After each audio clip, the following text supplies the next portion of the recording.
नमस्कार विद्यार्थ्यांनो, आज आपण 10वीचा प्रॅक्टिस सेट 1.1 हा प्रॅक्टिस सेट बघणार आहोत. तर बघा, त्यामधील पहिला प्रश्न, base of a triangle is 9 and height is 5. Base of another triangle is 10 and height is 6. Then find the ratio of areas of these triangles.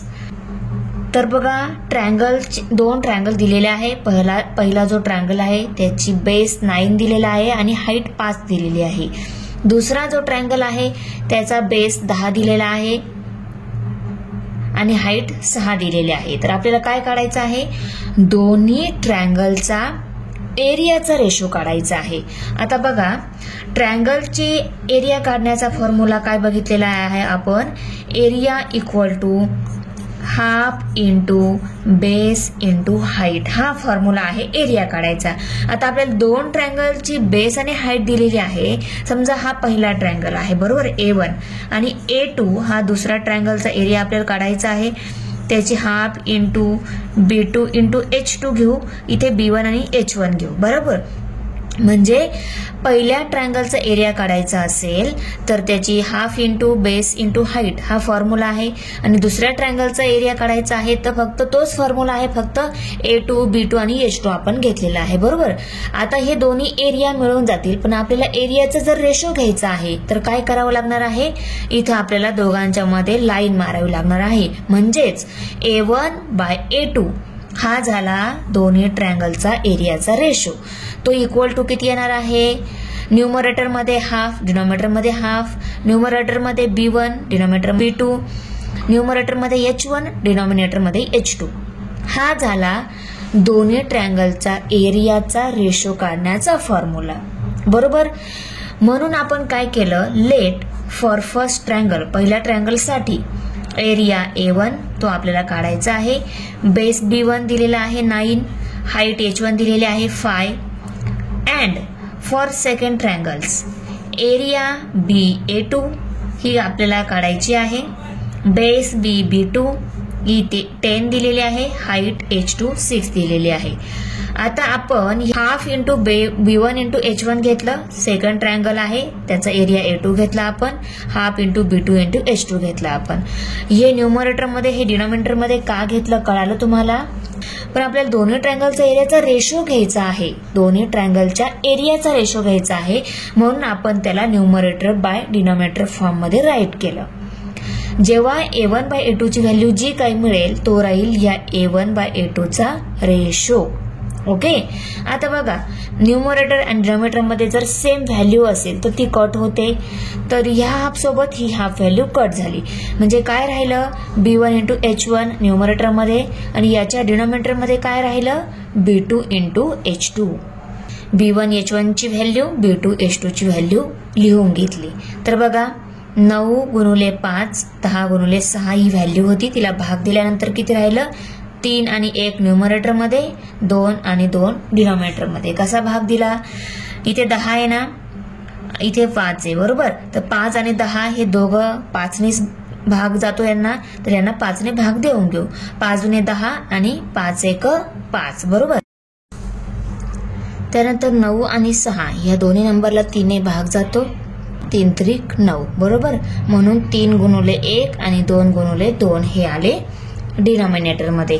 आता बघा, न्यूमरेटरच्या नंबरची मल्टिप्लिकेशन जर केली तर 3 एक 3 येतं. त्यानंतर डिनॉमिनेटरच्या नंबरची मल्टिप्लिकेशन केली 2 दुने 4 येतं. म्हणून 3 भागिले 4 असं उत्तर. म्हणजेच हा झाला रेशो. कशाचा रेशो? दोन्ही दिलेल्या दोन्ही ट्रायंगलचा रेशो. त्याचं उत्तर काय आलं? 3:4, बरोबर. म्हणून A1 by A2 equal to 3/4. एरियाचा रेशो किती मिळाला? 3/4. दुसरा प्रश्न सुरू होण्याच्या अगोदर हे खूप महत्वाचं तुम्हाला सांगायचं आहे. बघा, असे 3 प्रकारचे जर ट्रायंगल असेल तर ट्रायंगलवर बेस आणि हाईट कशी ओळखायची? आता हा ABC ट्रायंगल आहे. या ट्रायंगल मध्ये BC हा बेस आणि ह्या बेसवरती AD ही हाईट आहे. बेसच्या अपोजिट व्हर्टेक्स मधून लाईन येते आणि त्या बेसवर परपेंडिक्युलर असते, ती असते हाईट. ओके.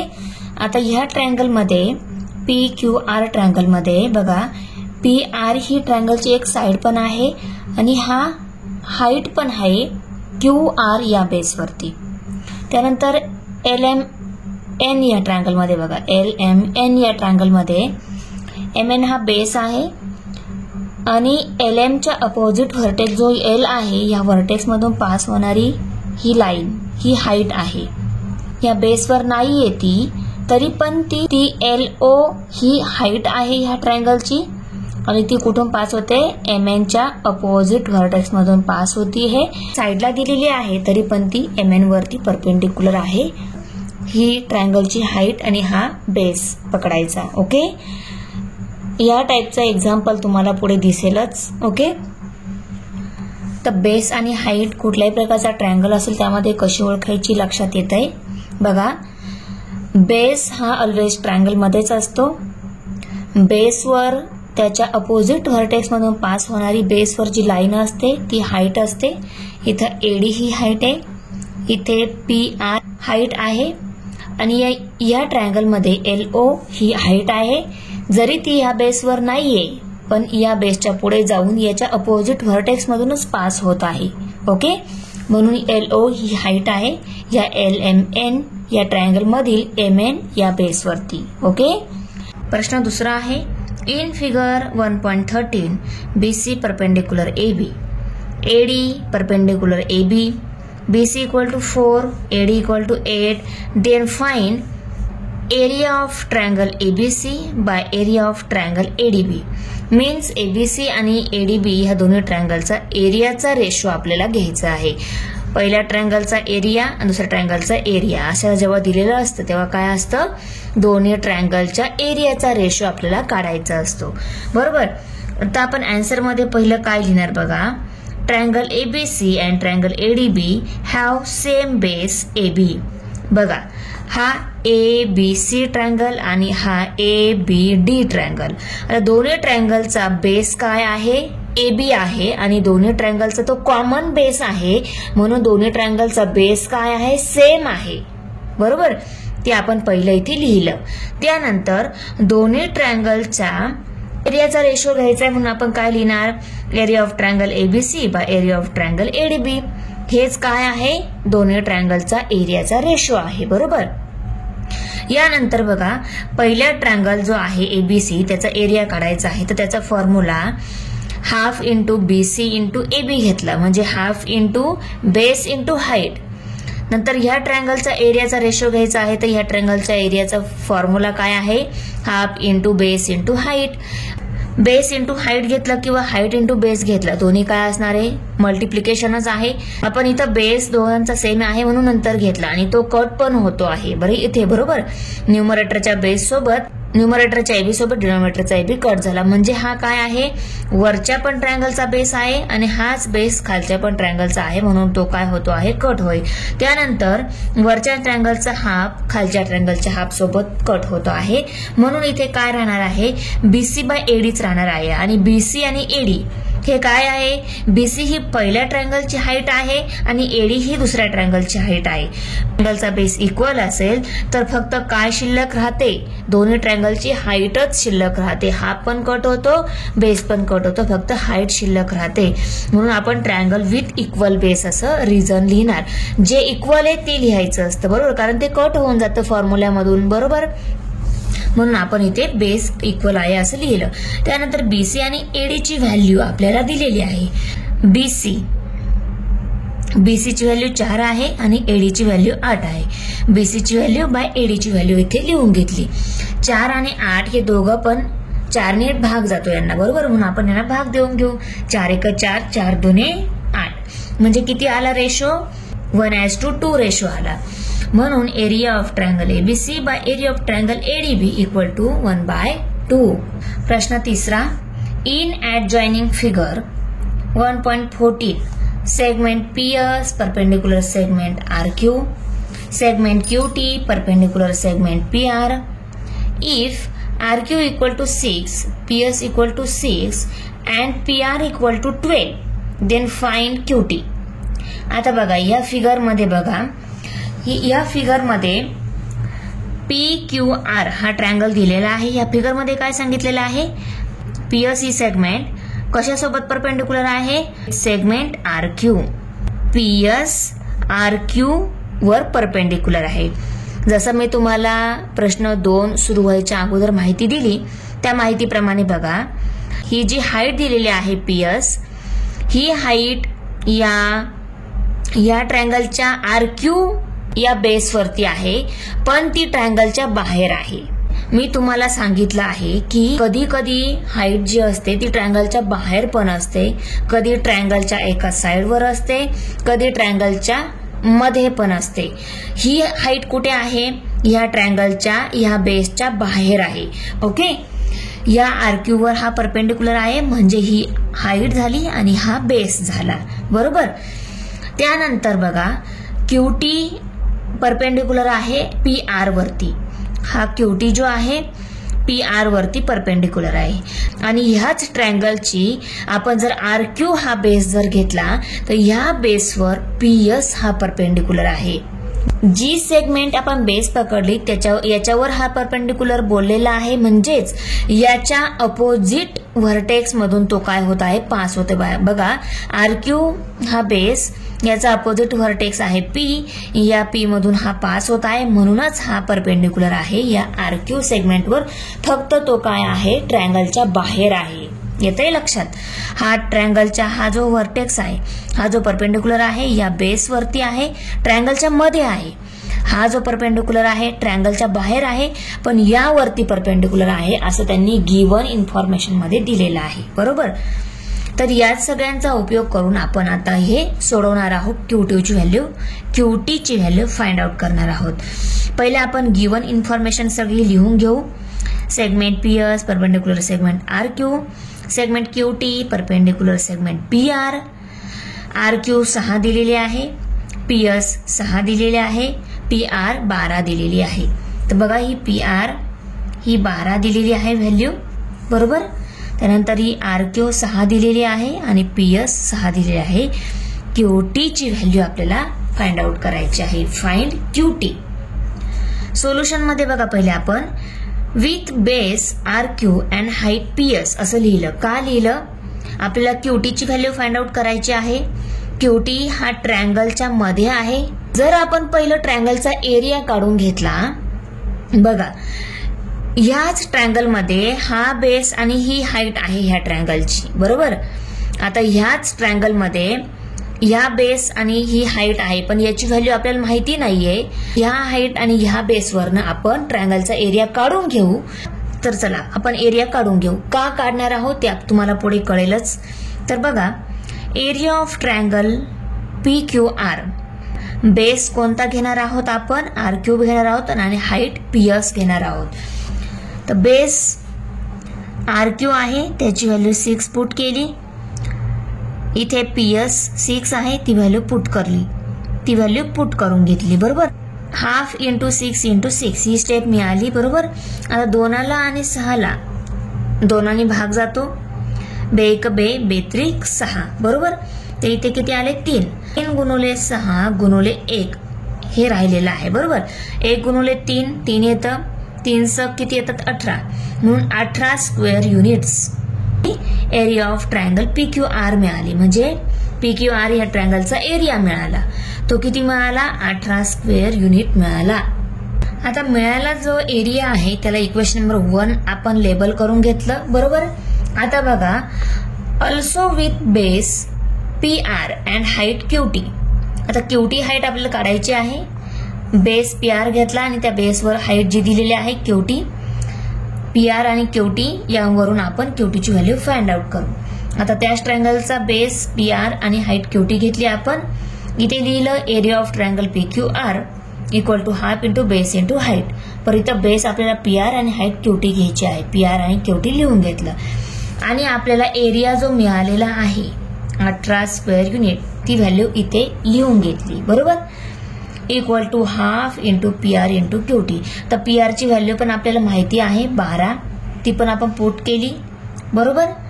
आता 18 equal to half into 12 into QT from 1. बरोबर. क्यूटीची व्हॅल्यू फाइंड आउट करायची आहे. 12 आणि हाफ जो आहे त्या दोघांना आपण इकडे शिफ्ट करून घेऊ. 12 इकडे गुणुले आहे, तिकडे भागिले होणार. बघा इथे 12 भागिले झाले. हाफ मधला 2 जो आहे इथं भागिले आहे, तो इकडे शिफ्ट जर केला तर तो गुणुले होणार 18 सोबत. म्हणून 18 गुणुले 2 आपण इथे लिहून घेतलं. त्यानंतर 1 इथं गुणाकारात आहे, इकडे भागाकारात जाणार, म्हणून इथं भागाकारात 1 आला.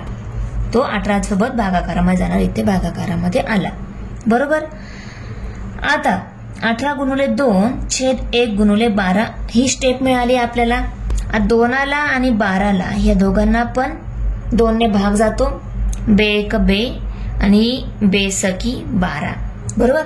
1 आणि 6 राहिले. त्यानंतर 6 आणि 18. आता 6च्याच पटीत 18 आहे, म्हणून 18ला 6ने भाग जाईल. आपण डायरेक्ट 6ने भाग देऊ. 6 एक 6, 6 त्रिक 18. बरोबर. म्हणून आता किती राहिलं? 3 गुणुले 1 आणि 1 गुणुले 1 राहिलं. 1 गुणुले 1 एकच येतं. याला छेदात 1 घेतलं तर काही फरक होणार आहे का? तर 3ला जर 1ने भाग दिलं उत्तर 3च राहणार आहे. म्हणून क्यूटी किती आला? 3/1 म्हणजेच 3 हे राहिलं. ही आली क्यूटीची value. That is QT equal to 3 units. प्रश्न 4 आहे. In adjoining figure AP perpendicular BC, AD parallel BC, then find area of triangle ABC as to area of triangle BCD. बघा इथे आपल्याला दोन्ही ट्रायंगलचा as to फॉर्म काढायचा आहे. हे म्हणजे काय असतं? as to triangle ABC as to area of triangle ABC as to area of triangle BCD. दिलेली फिगर आपण काढून घेतली. बघा या फिगर मध्ये AP BC वर परपेंडिक्युलर आहे आणि AD BC सोबत पॅरलल आहे असं त्यांनी सांगितलेलं आहे. AP हा BC वर परपेंडिक्युलर आहे आणि AD आणि BC हा पॅरलल आहे. ही गिवन इन्फॉर्मेशन आपण पहिले लिहून घेतली. त्यानंतर आपल्याला फाइंड आउट काय करायचं आहे? Area of triangle ABC as to area of triangle BCD. ते पण लिहून घेतलं. त्यानंतर आपण कन्स्ट्रक्ट काय केलं? Draw DE perpendicular BC. हा DE जो आहे BC वर परपेंडिक्युलर आहे. या अगोदरच्या प्रश्नामध्ये आपल्याला तो परपेंडिक्युलर दिलेला होता, पण आपण इथे काढून घेतला. का काढला ते तुम्हाला नंतर कळेलच. तर बघा हा ट्रायंगल, याच्यामध्ये ह्या बेसवर परपेंडिक्युलर हा AP आहे. आणखी एक परपेंडिक्युलर इथे पण मिळेल आपल्याला. बरोबर. हा जो AP परपेंडिक्युलर आहे तो या BC बेसवरती आहे, पण या ट्रायंगल मध्ये नाही ना. BCD या ट्रायंगल मध्ये नाहीये, म्हणून या ट्रायंगलचा परपेंडिक्युलर या बेसवरती आपण काय घेतला? हा ड्रॉ करून घेतला. बघा ड्रॉ DE परपेंडिक्युलर BC. या BC वरती परपेंडिक्युलर आहे, आपण असं ड्रॉ करून घेतलं. मी तुम्हाला या अगोदरच्या प्रश्नामध्ये पण सांगितलं की परपेंडिक्युलर एखाद्या बेसवर असतो तो त्या बेसच्या अपोजिट व्हर्टेक्स जो आहे त्या अपोजिट व्हर्टेक्स मधून पास होतो. तो अपोजिट व्हर्टेक्स मधून पास झाला पाहिजे, पण तो कधी कधी ट्रायंगलच्या बाहेर पण असू शकतो. तर हा आहे ट्रायंगलच्या बाहेरचा परपेंडिक्युलर या BC बेसवरती. येतंय लक्षात? ओके. खूप सोपं आहे, म्हणून आपण इथे लिहिलं. त्यानंतर सोल्युशन आहे. बघा triangle ABC and triangle BCD have same base BC. या ABC and BCD हे दोन्ही जे ट्रायंगल आहे, मी मुद्दामून हा ट्रायंगल थोडा डार्क केलेला आहे कारण तुमच्या लक्षात यावं म्हणून. बघा ABC आणि BCD हे दोन ट्रायंगल आहे, वेगळे ट्रायंगल आहे, पण दोन्ही ट्रायंगलचा बेस BC जो आहे तो काय आहे? सेम आहे. कारण ह्याच बेसवरती या ABC ट्रायंगलचा परपेंडिक्युलर आणि ह्याच बेसवरती या BCD या ट्रायंगलचा परपेंडिक्युलर आहे. आता बघा आपण पहिले एरिया काढून घेऊ. एरिया ऍज टू फॉर्म मध्ये लिहिला की तो झाला दिलेल्या ट्रायंगलचे as to value. Okay. Area of triangle ABC equal to AP into BC. त्यानंतर डिनोमिनेटर मध्ये काय आहे? एरिया ऑफ ट्रायंगल आता दोन्ही ट्रायंगल जो आहे त्यांचं बेस सेम आहे, बीसीच आहे, म्हणून वरच्या ट्रायंगलच्या बीसी सोबत खालच्या ट्रायंगलचा बीसी कट झाला. सेम आहे तिथे कट होतं. न्यूमरेटर डिनॉमिनेटर मध्ये काही सेम असेल ते कट होऊन जातं, हे लक्षात ठेवायचं. इथे हाफ पण असतो कारण एरिया काढण्याचा formula half into base into height आहे. तर हाफ पण कट होतो म्हणून इथे मी लिहिलाच नाही. येतंय लक्षात. Half into AP into BC, तर बेस सेम आहे, कट होतो. फक्त एपी आणि डीईच राहतो. हा बेस आहे म्हणून आपण ट्रायंगल हॅव्हिंग इक्वल बेस असं लिहिणार. ओके. हाफ तर सेमच असणार आहे, फक्त बीसी बेस जो आहे दोन्ही ट्रायंगलचा इक्वल आहे म्हणून ते कट होतं. आपण लिहिलं नाही, एपी बाय डीई लिहिलं म्हणून ट्रायंगल हॅव्हिंग इक्वल बेस असं रिझन लिहिणार आपण. But AD parallel BC, AD आणि बीसी हे पॅरलल आहे, बरोबर. गिवन इन्फॉर्मेशन मध्येच दिलेलं आहे. AP equal to D, AD आणि बीसी पॅरलल आहे म्हणून एपी आणि डीई हे काय आहे, इक्वल आहे. कारण दोन पॅरलल लाईन मधलं कुठेही अंतर आपण मोजलं ते काय येतं, इक्वलच येतं. म्हणून एपी आणि डी हे काय आहे, दोन पॅरलल लाईन मधलं अंतर आहे आणि ते कुठेही मोजलं तरी सेम राहतं म्हणून आपण इथे इक्वल असं साइन घेतलं दोघांच्या मध्ये. याला इक्वेशन नंबर 2 असं लेबल केलं. Distance between parallel lines is equal. माहिती आहे दोन पॅरलल लाईन मधले अंतर. आता इथेच बघा ना, ही पॅरलल, ह्या दोन ज्या पॅरलल लाईन आहे यांच्यामधलं अंतर आपण ह्या पॉइंटवर मोजलं, इथे मोजलं किंवा इकडे मोजलं, कुठेही मोजलं तरी काय असणार आहे, सेमच असणार आहे.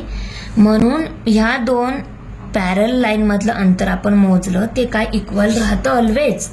म्हणून एपी इक्वल टू डी असं लिहून घेतलं. याला इक्वेशन नंबर 2 लेबल केलं आणि रिझन काय लिहिलं, distance between parallel lines is equal. Okay. आता बघा, from equation number 1 and 2, equation 1 and 2 वर आपल्याला काय आयडेंटिफाय झालं, area of triangle ABC by area of triangle BCD equal to DE by D. आता एपी आणि डीई हा इक्वल आहे, तर डीई एपीलाच आपण काय बोलणार, डीई बोलणार. ह्या एपीला काय बोललं, डीई बोललं. म्हणून वर जी एपी व्हॅल्यू होती त्या एपी व्हॅल्यूला काय लिहिलं, डीई लिहिलं तर चालेल ना. तर मग आपण डीई असं लिहून टाकलं कारण इक्वलच आहे म्हणून आपण त्या एपीला डीई लिहून टाकलं. आणि आता बघा, न्यूमरेटर आणि डिनॉमिनेटर मध्ये डीई आहे तर तो काय होतो, कट होतो. म्हणून डीई सोबत डीई कट झाला तर काय राहिला, 1/1च राहिला, बरोबर. आणि 1/1 म्हणजे हा काय आला, area of triangle ABC by area of triangle BCD यांचा रेशो. आता रेशो जर आपण अशा फॉर्म मध्ये लिहिलं तो काय झाला, as to form, proportion form पण बोलतो आपण याला, बरोबर. म्हणून area of triangle ABC area of triangle BCD equal to 1:1. Proportion form 1:1. प्रश्न 5 आहे, in a adjoining figure PQ perpendicular BC, AD perpendicular BC, then find following ratios.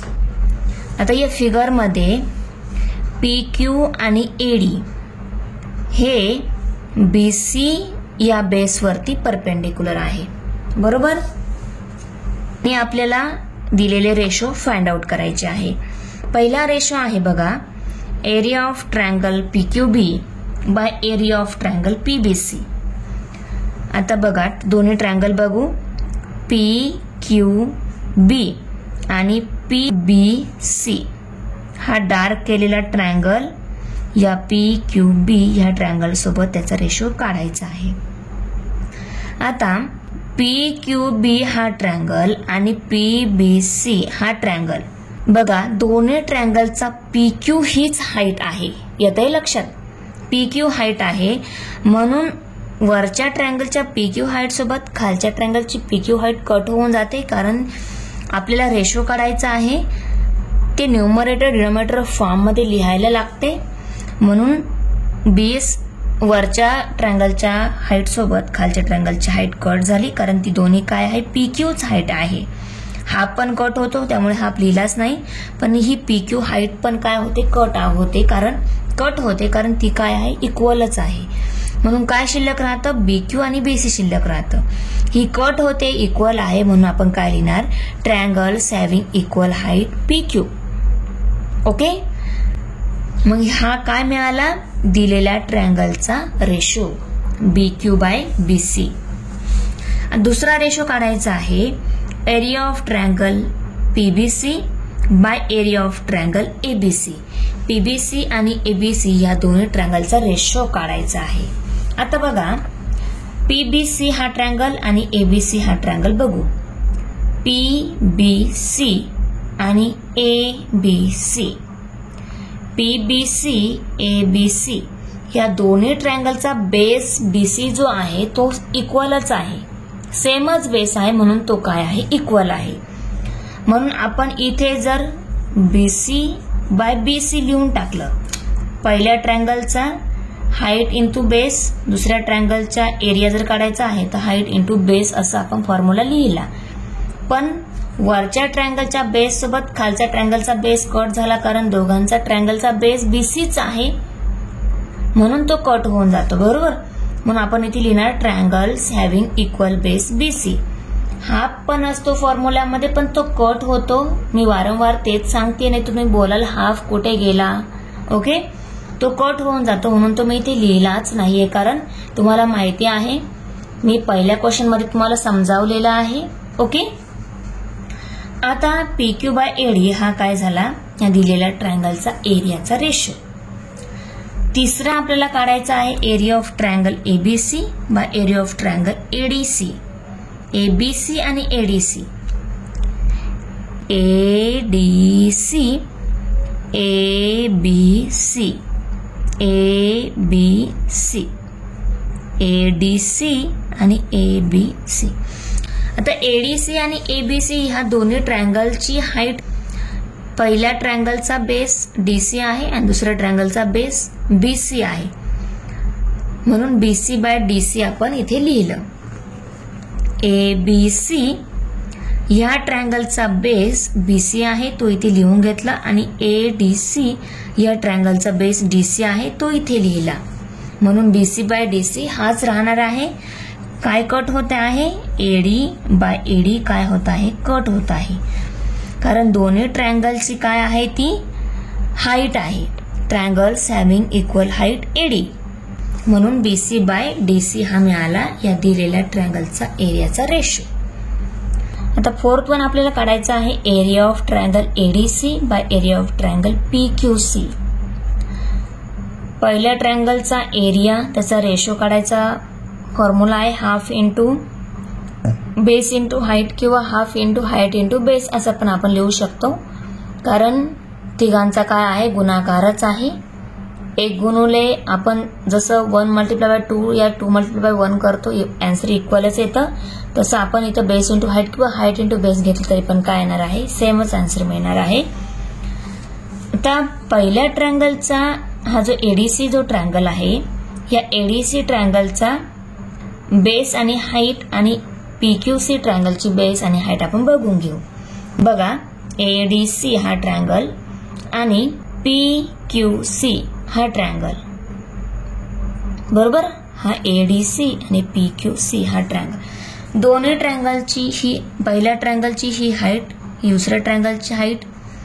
पहिल्या ट्रायंगलचा QC हा बेस, पहिल्या ट्रायंगलचा बेस DC, दुसऱ्या ट्रायंगलचा बेस QC.